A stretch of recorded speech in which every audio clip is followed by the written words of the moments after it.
لے آتا ہے وہ خوشحال ہو جاتا ہے. اور جو میرے نبی نے 1500 سال پہلے تقریباً کہا تھا کہ جو قوم اپنے طاقتور لوگوں کو قانون کے نیچے نہیں لا سکتی وہ تباہ ہو جاتی ہے. ایک رپورٹ ہے آپ سب کے لیے انفارمیشن کے لیے، کیونکہ میں وہ سیکرٹری جنرل سے ملا ہوا ہوں یونائٹڈ نیشنز کے کئی دفعہ.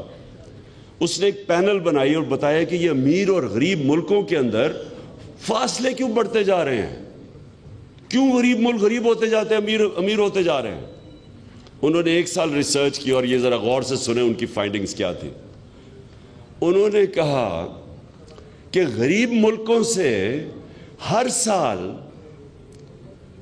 1700 ارب روپیہ ان کی ایلیٹ، ان کے سیاستدان، ان کے وزیر اعظم، ان کے پریزیڈنٹس، ان کے منسٹر چوری کر کے، منی لانڈرنگ کر کے آف شور اکاؤنٹس اور امیر ملکوں میں بھیجتے ہیں، لندن جیسی جگہوں میں، جس طرح انہوں نے بڑے بڑے گھر لیے ہوئے ہیں اربوں روپے کے.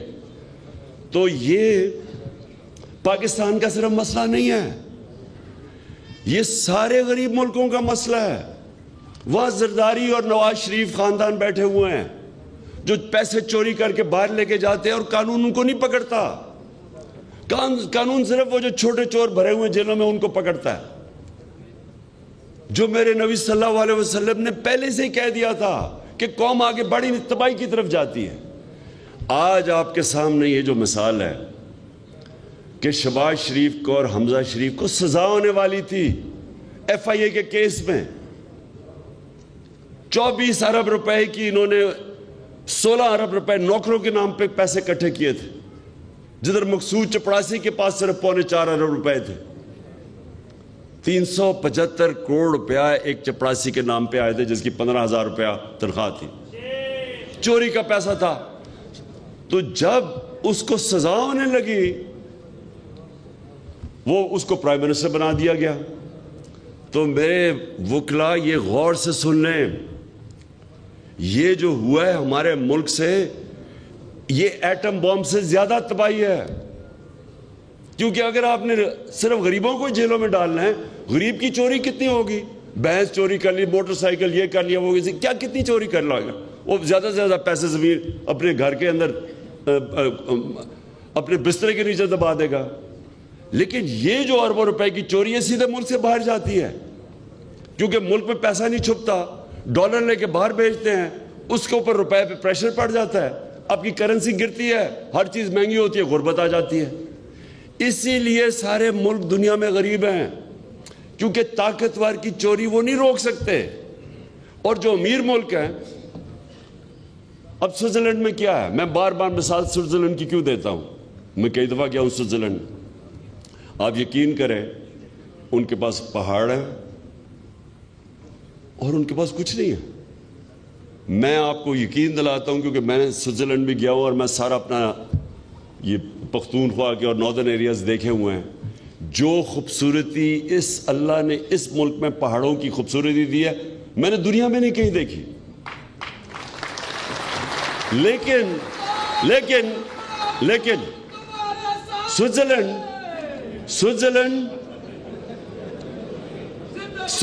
کے اندر 99.9% رول آف لا ہے. جو رول آف لا انڈیکس ہے یعنی کہ قانون کی بالادستی 99.9% ہے.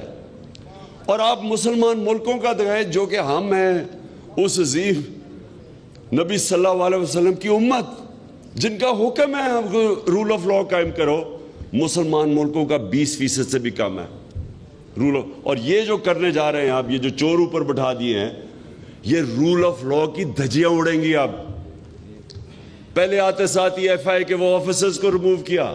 آج میں وہ پروسیکیوٹر، وہ ایک ٹی وی چینل پہ انٹرویو آ رہا ہے اس کا، جو ذوالقرنین پروسیکیوٹر تھا ایف آئی اے کا، اس نے کہا مجھے روکا گیا.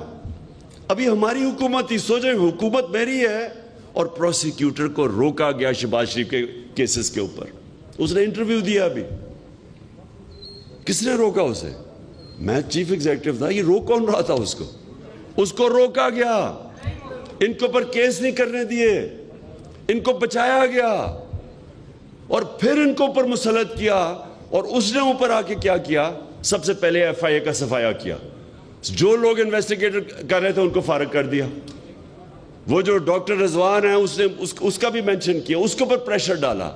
دوسرے بیچارہ جو انویسٹیگیٹر تھا, میرے خیال میں اس کا نام اصغر تھا, اس کو ہارٹ اٹیک ہو گیا. تو پہلے تو یہ سمجھ جائیں کہ یہ لوگ اگر اوپر بیٹھ گئے تو اس ملک کی اصل تباہی ہے, کیونکہ رول آف لا ختم ہو جائے گا. اور میں اس لیے اپنے وکلا آپ کو اور اپنی عدلیہ کو کہنا چاہتا ہوں کہ آپ کو تاریخ معاف نہیں کرے گی اس وقت. آپ, کیونکہ آپ کا کام ہے رول آف لا, آپ نے اس کو اپہولڈ کرنا ہے. یہ آپ کو, یہ ملک معاف نہیں کرے گا, آپ کے بچے آپ کو معاف نہیں کرے گے اگر آپ نے آج سٹینڈ نہ لیا. اور سٹینڈ سب سے پہلے ہمارے سپریم کورٹ کو لینا ہے. اور مجھے خوشی ہے کہ انہوں نے بلا لیا ان کے کیسز, شریفوں کے کیسز اب سپریم کورٹ خود مانیٹر کرے, مانیٹرنگ جج بنائے. اور اگر ہم نے یہ نہ کیا تو میری ایک بڑی عاجزی سے میں ایک ریکویسٹ کر رہا ہوں کہ پھر پاکستان کے جیل کھول دیں. وہ بیچارے غریب لوگوں کا کیا قصور ہے, چھوٹی چھوٹی چوریاں ان کو باہر چھوڑ دے, باہر جیل کھول دے پاکستان. اگر ان چوروں کو, ڈاکوؤں کو نہیں پکڑنا تو وہ بیچارے, ان کے تو ایک گھر والا کمانے والا اگر وہ چوری کر کے بھی کما رہا ہے, وہ گیا تو پیچھے تو رہتا کچھ نہیں ہے, وہ رل جاتی ہے فیملی. تو یہ جو اتنے بڑے بڑے مگرمچھوں کو اگر آپ نے نہیں پکڑنا تو خدا کے واسطے ظلم نہ کریں, کیونکہ حضرت علی رضی اللہ تعالیٰ کا قول ہے کہ کفر کا نظام چل جائے گا لیکن ظلم ناانصافی کا نظام نہیں چل سکتا. یہ نظام نہیں چل سکتا.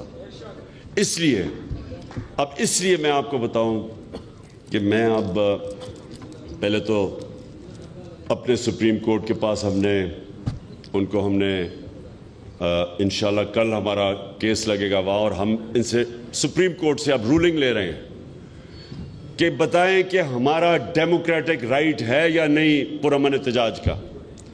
ہمارا کیا, ہم اس ملک میں اگر یہ ڈیموکریسی ہے اور ابھی آرٹیکل 14-15 کانسٹیٹیوشن کے کوٹ کیے گئے ہیں, right to assembly, right to movement, اور کس بیسس کے اوپر انہوں نے ہمیں روکا تھا, کیسے روک سکتے ہیں پختونخوا کے چیف منسٹر کو اور گلگت بلتستان کے چیف منسٹر کو کیسے روک سکتے ہیں؟ کس قانون کے تحت انہوں نے روکا؟ ہاں, یا تو ہماری کوئی تاریخ ہو انتشار کی, ہماری تو ہم نے تو 126 دن کا دھرنا دیا, ساری دنیا کے سامنے دیا ہے. اور میں اس دن, جس دن ہم وہاں پہنچے ہیں ڈی چوک, میں نے اس دن صرف اس لیے دھرنا نہیں دیا, رکا نہیں میں وہاں, صرف ایک وجہ سے, کیونکہ جس طرح کی انہوں نے بربریت اور جس طرح کی شیلنگ کی, جو لوگوں کو غصہ تھا اس وقت, مجھے خوف یہ تھا کہ یہ اب انتشار کی طرف جائے گا.